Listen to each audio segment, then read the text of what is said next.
Welcome to the InForm Fitness Podcast, 20 minutes with New York Times bestselling author Adam Zickerman. In this podcast, we're going to discuss my original vision for how we started InForm Fitness and where I want InForm Fitness to go and where we think exercise should go in the future. It's nice to see that my original intuition over 20 years ago has been validated by some recent science. So we're going to bring on some scientists in this industry, some great testimonials from clients that have experienced this. I'm going to be bringing in musicians and very interesting people, bodybuilders talking about how little they actually work out. It's going to shed some light on some very important topics. All right, welcome back to the InForm Fitness Podcast with Adam Zickerman. My name's Tim, and we are at episode 3, the importance of muscle. We'll get down to that in just a minute, but listen to that music in the background. Just kind of get that listen. It's got a good groove to it, don't you think, guys? Mm-hmm. Yeah? I sure as hell think so. And of course was Mike Rogers, the GM of InForm Fitness in New York City, who wrote and performed our theme music. What's the name of that song, Mike? That song is called "Allergic to the Medication." I actually I co-wrote that with my partner Brian Lord, who currently lives in Portland, Oregon, and hence the demise of the Hypertonics. That was our band. But every once in a while we pop out and we have a show every once, to bring back the love. But yeah, that was one of our favorite songs. Well, we're going to put you on stage at our 1-year anniversary show, perhaps, maybe, and we'll have a show in New York and L.A., because that's where we're broadcasting from, or podcasting from. All right, let's get into it, guys. Let's dive in. So we've had a couple of episodes under our belt now, and if you haven't had a chance to listen to episodes 1 and 2, we invite you to go back and do so. Episode 1, we talked to Adam Zickerman in great detail about Adam's history, what led him to building his empire at InForm Fitness, and this slow-motion, high-intensity workout, which is what this podcast is all about. This show is for those that are looking to supercharge their metabolism, increase cardiovascular endurance, and build muscle. And that's what today's episode is all about. Building muscle, or just the importance of muscle beyond the obvious, guys. The obvious is, functionality. We want to look good and get as many right swipes for all of you single people out there, I suppose. But Adam, walk us through the importance of muscle, not just the obvious, the things that we're all aware of. Well, actually, I do want, first of all, the obvious is not so unimportant. I mean, there's so many things, but let's start with the obvious. Mm-hmm. I mean, I guess the one obvious thing about building muscle would be looking better, right? Looking chiseled, looking defined, mm-hmm. looking strong, looking fit, and that's an aesthetic thing, and that's probably the obvious one. To me, though, especially for baby boomers, I'd have to say that's probably 5th on the totem pole of importance. Yeah. To me, probably the most important thing about muscle is the strength aspect that it gives you, and to me, that is the foundation of any fitness program. Do you find that is more prevalent, the importance of strength to, say, baby boomers, because that's when the age group that starts to notice that they're not nearly as strong as they once were? Is that why that's at the top of their list? That's exactly when they start to realize what's important in life. Yeah. They have the family, they got the girl, or they got the guy, right. They sell the BMW, they get the minivan, and now they don't want to be in pain anymore, and now they want to be able to go to play sports with their kids and not be in pain, and to enjoy life and not exacerbate or have the injuries they've had of their youth start creeping up on them. And what this does, what strength gives you, it buys you more time to be pain-free. Because those injuries, they're lurking. And as soon as you start getting weaker, those injuries start becoming more pronounced. The main way, I think, to keep those things at bay is just to not lose any muscle and strength as we get older. What I've noticed from all the years I've been training and really, really thinking about this and living it as well is that around age 30, people, both men and women, are losing muscle just from the nature of aging. And And maintaining that has become, and should become the priority in our life. I mean, everything sort of slows down a little bit. We start to store a little bit more fat. Our joints get a little weaker when we're playing sports. The little injuries that used to go away in a day or two sometimes linger a little bit longer. Those little aches and pains. And I mean, I'm an active guy, so that happens. A lot of it, what women think is toning. Oh, I want to tone up. I want to tone up. I want to tone up. Well, girls, that's muscle. That's what it is. It's muscle. And you get, and you're not going to bulk up, and you're going to be the best you can be. Right, Adam? Why don't we talk a little bit about bulking up? All right, the thing about muscle is this. We all think that if you work out one way, the muscle will respond one way.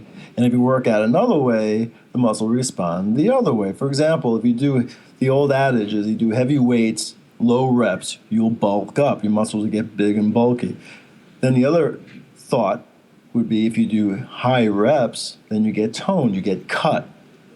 That's like ridiculous. All right, when a muscle gets stimulated, when a muscle is fatigued, it makes itself stronger. And the way it makes itself stronger is by creating more what they call myofibrils, which are the cells within a muscle fiber. And the muscle fibers get thicker and thicker and stronger. And either it's stimulated enough for that to happen, or it's not stimulated enough for that to happen, period. It's not like it's going to bulk up one way. Right, a myofibril is a myofibril. It's the same. That's the reaction. More myofibrils, thicker muscle fibers. So, Adam, when I started my workout with Sheila several months ago, and she was explaining this workout through the Power of 10, the slow motion, high intensity strength training system that you've developed at InForm Fitness. Sheila did a great job. I love the word she used when I was in the middle of the workout. I was getting a dose. I feel like I'm getting a deeper penetration into the muscle. Am I visualizing that correctly? Are there different types of muscle fibers that are being stimulated through this protocol? All right. Well, first of all, let's talk about dose and the usage of the word dose. I'm so glad that that resonated with you, that kind of affected you. And it's like, because Doug McGuff, author of Body by Science, has a whole chapter in his book, Body by Science, about the dose-response relationship. And Sheila used the word dosage because in her head, that's how she sees it, because that's exactly what it is. And the dose-response relationship that McGuff talks about is a relationship that every medical student, every doctor has to know and deal with. And that is understanding the dosage of a certain medicine to get the proper response. And doctors all know that they have to balance just the right dosage to get just the right response. Because if the dosage is too little, there's not going to be a response. And if the dosage is too much, it becomes toxic. So it's this balancing act of having the exact right dosage to deal with whatever needs to be dealt with. Now, exercise is exactly the same way because medicine is a dosage, and a high-intensity exercise experience is a dosage. And what we need to do as individuals is understand what dosage works best for us to get the response we need. And that dosage, in general, on a bell curve of the human population, is about once a week, that dosage. It can vary for the individual by days and even weeks, for that matter. But you have to start somewhere. And when you look at the general population, it seems that one workout per week, you start seeing progress. You start seeing muscle strengthening and muscle gains. Wow, that fast. But this type of workout, not just any workout, right? And the analogy works really well with more or less than you need. If you have too much exercise, well, now we're getting to my personal story about how my boss said I didn't look very good, even though I was always very fit, because I was tired, I was overtraining. I was getting hurt a lot. And then you have the opposite. You have people that they do it half-assed, let's face it. They go through the motions, they go to the gym, they're talking and reading People magazine, and they're not really getting any real dosage, even though they might be spending a lot of time. Point is, they're not going to get any response. The dosage is too weak. Yeah, I think we're always trying to figure out how to create this balancing act. And it is a little difficult sometimes because we're all individual. We're all very different. Some people can benefit from going 2 times a week, sometimes one time a week is absolutely appropriate. And the thing is, I think depending on what you're doing and how intense you're doing it, we have to try to figure this out. And figuring out the right dose, we always start on a conservative level when we're trying to understand people's bodies, but then it usually becomes very intense very, very quickly. But understanding this dose-response relationship, I think, is one of the most important things in how we think about our health in all aspects, from what we're eating to how much we're sleeping to how much and the frequency of our exercise. So it's something that is worth everyone thinking about a little bit. And one other thing that, that really had an impact on me when I first heard this is, and Adam said it, was the fact that muscle dictates to the rest of the body what happens. Basically, the muscle is the most demanding tissue in your body. So when you place a demand on that muscle, it makes the rest of the body stand up and pay attention. Well, now you're bringing up something different now. So we got the dose response thing, which means, you have the right stimulus, all right, and therefore you're waiting for the right response. Response that we're looking for is strength. Now, what does strength, getting back to the beginning of this podcast, what does strength give us? Why is muscle so important? That's what Sheila's referring to now when she talks about the demands of muscle. All right, demands of muscle, is another analogy I like to make, is like the demands of a population. What happens when a lot of people start moving into a new town and start developing a new town? All right, the more people that move into that town, the more services need to be built to service those people. All right, you have to have more restaurants, you have to have more supermarkets, you have to have a better transportation system. Everything has to improve to meet that demand. The utilities, new electrical units, whatever that they call that stuff when they build out a city. So that's the demand. And demand is the people. So when you're building muscle, that demand is occurring. The more muscle that you put on your frame, the more demand you're making on your body to meet those demands. And what does that mean? That means the heart, the transportation system, has to become more efficient. The infrastructure of the town has to improve. The roadways. Well, that's our bones. That's our skeletal system. Once again, it's more of a common fact that people understand that building strength will help with bone density. The idea of strength training and exercise and staving off the effects of osteoporosis has been known for a while now. Well, it's because when you have strong muscles, again, the bones have to support those new, stronger muscles, and they become more dense. So a question I have is, you bring that up, and that's a fantastic analogy of the demand and supply and using that city analogy. And you're talking about with the building of the muscle, the strength training and its effect on various parts of the body, like Sheila introduced a minute ago. What about organ functionality? You mentioned the heart as well, too, but does building your muscles and becoming stronger also help you with other functionalities as well, like, say, for digestion? Exactly. Transit time, digestive, our ability to utilize our glucose metabolism improves. That's a very interesting point, because when I talked about these factors that I wanted to have separate podcasts about, one of those things is the research being done on myokines. Myokines are these proteins that are generated from the muscles after high-intensity exercise. They have anti-inflammatory properties, but they also have what they call organ crosstalk. Your muscles can release these myokines and talk to other organs in your body to have them perform better. Like the pancreas is actually utilizing insulin better. The liver's ability to store more glucose improves. All these types of things, the mobilization of body fat for fuel improves as a result of these myokines being generated from the muscles. That really high-intensity exercise can only do for you. So, and this is recent stuff that we're learning about. So it's called organ crosstalk. So when you never thought in the past that high-intensity strength training, that only lasts 20 minutes once a week, mind you, has these profound effects, not just on our strength and getting rid of our aches and pains and allows us to put something in the overhead compartment in an airplane, but to be able to actually improve our digestion, to be able to help us mobilize body fat in a more efficient way. Fantastic stuff that we're just learning about now. Anti-inflammatory properties. it's beyond what I ever thought possible. And the thing that just really, really turns me on about this is the bang. Sing it to me, Adam. Sing it. The bang that you get for your buck.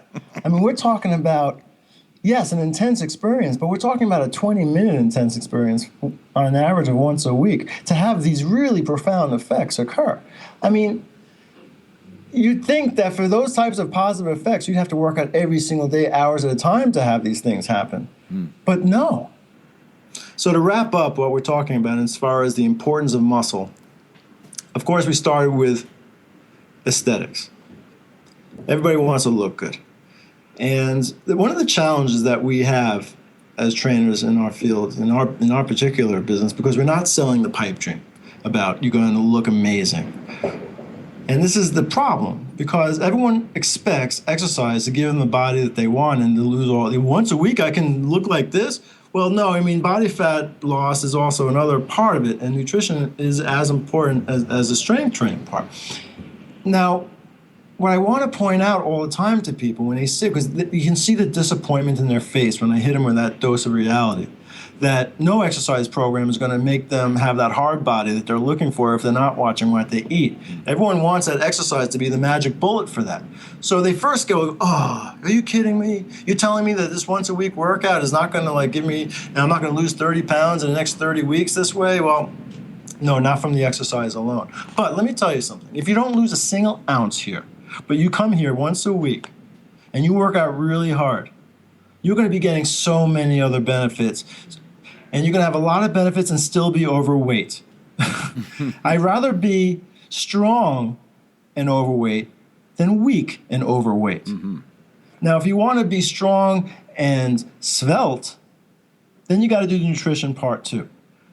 And then you can make that decision whenever you want to make that decision. But if you just did this, if you make the decision to do this once a week, you found the fountain of youth, and you might be overweight, but you found the fountain of youth. Your bones will be stronger as a result of it. Your glucose metabolism will be a little bit better because of it. And these are things people don't see, and this is the challenge. When I try to tell people, forget about the fat loss, you're getting all these other benefits, and I just want to look good in a cocktail dress. That's almost all that matters. And it drives me nuts because there are so many more important things about strength training than just losing body fat, especially since weight training or any other exercise is not all that good at helping you lose body fat anyway. I mean, exercise isn't about that. It's about these incredible, profound things that we're finding out are happening just from 20 minutes of intense exercise. That's what I want to say in conclusion of all this, that you should understand that there's so much more than meets the eye. I mean, the weight loss and looking good is the tip of the iceberg. And when you go underneath, it's like, oh my God, look at all this. Just do it. Just do it. And all it takes is, 5 to 7 exercises to supercharge your metabolism, increase cardiovascular endurance, and it will make you leaner and it will make you stronger if you follow those 3 pillars. Again, Adam, tell us what the 3 pillars are, please, to support the Power of 10 in this protocol. Exercise to maintain muscle mass, nutrition that will help foster fat loss, and of course, the secret weapon, and what came up in a way with our discussion on dose response, enough rest, which is the 3rd pillar, rest and recovery, which is the response part of the dose and response equation. Now, that is all explained in detail in Adam's book, which you can get at Amazon.com. It's right here, Power of 10, the once-a-week slow-motion fitness revolution. I've got highlights, everything's highlighted in here, and I've got tags, and I'm going through it and really digesting this information, and it's changing my life, and you can do the same thing as well. There are several locations if you'd like to try this workout for yourself in California, Colorado, Virginia, New Jersey, and New York, where Adam and Mike are. We invite you to join InForm Nation. And to find an InForm Fitness near you, just visit www.informfitness.com. And when you call, please mention the podcast, and maybe they'll throw some swag your way. I think we're working on some swag, aren't we, Sheila? You talked about some InForm Fitness shirts, and what have we got? Yes, we are. Yeah. All right. We're working on some InForm Nation shirts. InForm Nation. That's right. And that's what we're looking for you to become a member of, folks, is InForm Nation. And now, if you have a question for Adam, Mike, or Sheila, or a comment regarding the Power of 10 or something we've talked about here on the podcast, you can shoot us an email to podcast@informfitness.com. You can also record a voice memo on your phone and send it to podcast@informfitness.com. And pretty soon we're going to start including some phone calls, some questions, and some comments from our listeners. The phone number is 888-983-5020, extension number 3. And hopefully we'll go ahead and get some of those pretty soon and start including those on the podcast. And finally, and very importantly, if you wouldn't mind, please, if you like what you hear, if you want more of these shows to continue to be released through iTunes and SoundCloud and Stitcher Radio and Acast and wherever you might be getting your podcast from, please leave us a review and subscribe to the show. That will ensure the success of this program and make sure that we have more episodes coming your way. All right, guys, great discussion today on muscle, the definition of muscle, and why it's so much more important to build and maintain than just to look good in a cocktail dress. Thanks, guys, for joining us today. Good job. I'm Tim Edwards, reminding you to join us again next time as we open up a series on intensity, high intensity in your workout. We'll define it and discuss the many benefits that await you by joining InForm Nation. Thanks for listening to the InForm Fitness Podcast, 20 Minutes with Adam Zickerman and friends on the Inbound Podcasting Network.